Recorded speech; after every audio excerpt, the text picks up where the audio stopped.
ধানমন্ডির শেরবাংলা রোডের ৪৯/এ নম্বর বাড়ির ছোট্ট ফ্ল্যাটটিতে পা রাখতেই চোখে পড়ে কত শত স্মৃতি।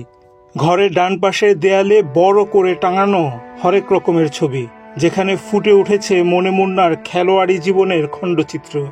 শোকজে থরে থরে সাজানো ক্রেস্ট, সম্মাননা স্মারক সহ আরও কত স্মৃতি স্মারক।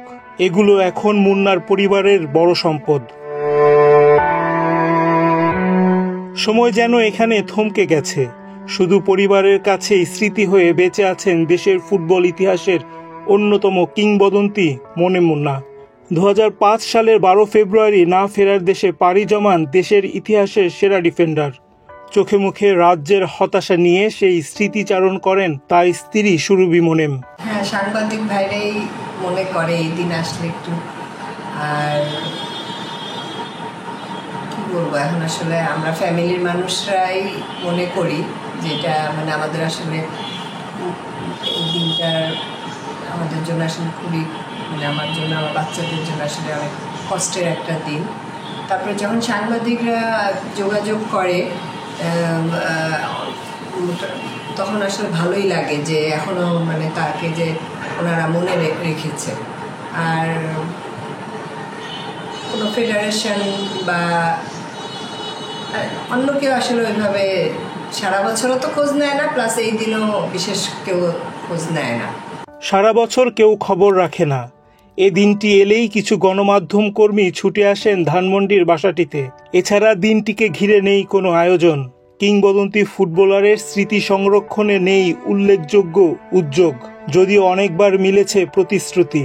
তাই সুরভির কানে নতুন প্রতিশ্রুতি যেন বাতাসে মিলিয়ে যাওয়া শব্দ। খেলা আবাহনী ক্লাবেই কাটছে, কারণ ঢাকায় তো আমাদের না আবাহনী ক্লাবে থাকছে, আর ঢাকায় থাকতো আজিমপুরে থাকতো, নারায়ণগঞ্জে একটা সময় এসে আজিমপুরে থাকছে। আপনার সাথে যখন বিয়ের পরে আবার আমরা নারায়ণগঞ্জে মুভ করছি, বন্দরে। এখানে আসছি আমরা ২০০৪-এ, মারা গেল ২০০৫-এ। নারায়ণগঞ্জে মানে ওর বাড়ি আছে, ওখানে ভাড়া, আর আমার দেবর থাকে। জীবনের শেষ দিনগুলিতে ধানমন্ডির এই ছোট্ট ফ্ল্যাটটিতে কাটিয়েছেন মহানায়ক। একই দিনে সুরভি মুন্নার বিবাহবার্ষিকীও। এমন দিনে স্বামীর পুরনো ছবির অ্যালবামে হাত রেখে স্ত্রী সুরভি আক্ষেপের সুরে বলেন, তিনি ছাড়া মুন্নাকে নিয়ে কথা বলার আর কেউ নেই। লাস্ট ইয়ার আমি ওই ক্রীড়া প্রতিমন্ত্রী ছিলেন যে, ওনাকে আমি চিঠি দিয়ে আসছিলাম, রাসেল ভাই, ওনাকে আমি চিঠি দিয়ে আসছিলাম। উনি অ্যাপ্রুভও করছিল, কিন্তু কেন যে হয় না সেটা আমি জানি না। কিন্তু আমি অনেক আগের থেকেই ট্রাই করতেছি। এই ফলকটা তো পুরা মানে পোস্টার দিয়ে ঢেকেছিল এত বছর। কত নম্বর? ৮ নম্বর ব্রিজটা। তো হয়তো কোনো মানে শুভাকাঙ্ক্ষী হবে, সে আবার জিনিসটাকে পরিষ্কার করে এতটুকু মানে এখন একটু দেখা যায়। মাঝখানে তো টোটালি এটা দেখা যেত না। আমি নিজের উদ্যোগে অনেক চেষ্টা করছি, কিন্তু আসলে আমি এটা কীভাবে কোন ওয়েতে যেতে হবে জানি না। পরে যে যুগান্তরের চঞ্চল ভাই আমি বললাম, চঞ্চল ভাই আমাকে নিয়ে গেছিল ওনার কাছে, চিঠি দিয়ে আসছি। কিন্তু এরপর আর আসলে আমি চঞ্চল ভাইয়ের কাছ থেকে আমি জানছি যে কতটুকু অগ্রগতি কীভাবে হচ্ছে, কিন্তু উনিও আসলে সঠিক জানতো না যে আসলে এটা মানে কোথায় কীভাবে হবে।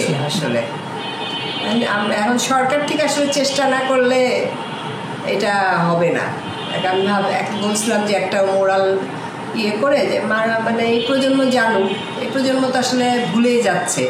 মানে এই প্রত্যেক বছর ১২ ফেব্রুয়ারি আসলে একটু টিভি চ্যানেলগুলা, সাংবাদিক মানে পেপারেরা করে, তখন একটু হয়তো জানে, তারপরে তো আর আসলে কেউ জানে না। কারণ এখন আসলে মানুষ মানে আমাদের দেশের ফুটবলারদের চিনেই না। মুন্নার চলে যাওয়ার ২ দশকেও তার পরিবারের চাওয়াগুলো পায়নি পূর্ণতা। সহধর্মিনীর স্বপ্ন ছিল ধানমন্ডির ৮ নম্বর রোডটিতে বসানো হবে মুন্নার প্রতিকৃতি। জন্মস্থান নারায়ণগঞ্জে মুন্নার নামে হবে একটি স্টেডিয়াম। সেসবের কিছুই হয়নি। এ নিয়ে সুরভিও কম দৌড়ঝাঁপ করেননি, পেয়েছেন শুধুই আশ্বাস। স্মৃতি আসলে ওর সাথে আমার ১২ বছরের সংসার, মানে প্রত্যেকটা দিনই স্মৃতি। তো ও আসলে আমার সময়টা কম দিত, খেলার জন্য ঢাকায় চলে আসতো, ক্লাবে থাকতো দিনের পর দিন। তো আমার বাচ্চারা হওয়ার পরে হয়তো একটু বাচ্চাদের সাথে যে ওর যে বন্ডিংটা ছিল, এটা আমার কাছে অনেক বেশি, না আমার থেকে ওর স্মৃতির থেকেও। আর বিয়ের পর আমি বইমেলায় গেছিলাম, ওইটা আমার মানে এখনো মানে ইয়া হয় যে বইমেলার নতুন আমি গেলাম, আমি তো তখনও জানি না ওর ক্রেজটা, তো গেলাম, তো তখন তো আমাদেরকে মানে এমন অবস্থা যে একটা স্টলে বসাইছিল, কিন্তু আমরা আসলে বসতে পারি নাই বেশিক্ষণ, পরে আমাদেরকে পুলিশ দিয়ে বের করতে হয়েছে ওইখান থেকে। মানে তখন আমি দেখছি যে ওর ক্রেজটা, ওই স্মৃতিটা আমার কাছে আসলে মানে অনেক। মনে মুন্না ছিলেন দেশের ফুটবলে ধ্রুবতারা। 1995 সালে তার অধিনায়কত্বে প্রথম আন্তর্জাতিক ট্রফি জেতে বাংলাদেশ দল। আকাশ ছোঁয়া পারিশ্রমিকে আবাহনীর সঙ্গে চুক্তি করে আলোড়ন তুলেছিলেন 1992 সালে। দেশের গণ্ডি পেরিয়ে খেলেছেন বিদেশের ক্লাবে। বলা হয় কিংবদন্তির মৃত্যু নেই, তবে তার স্মৃতি সংরক্ষণে দ্রুত ব্যবস্থা গ্রহণ না করা হলে হয়তো মুন্না চিরতরে হারিয়ে যাবেন দেশের ফুটবলের ইতিহাস থেকে। রায়হান রাসেল, বাংলাদেশ প্রতিদিন।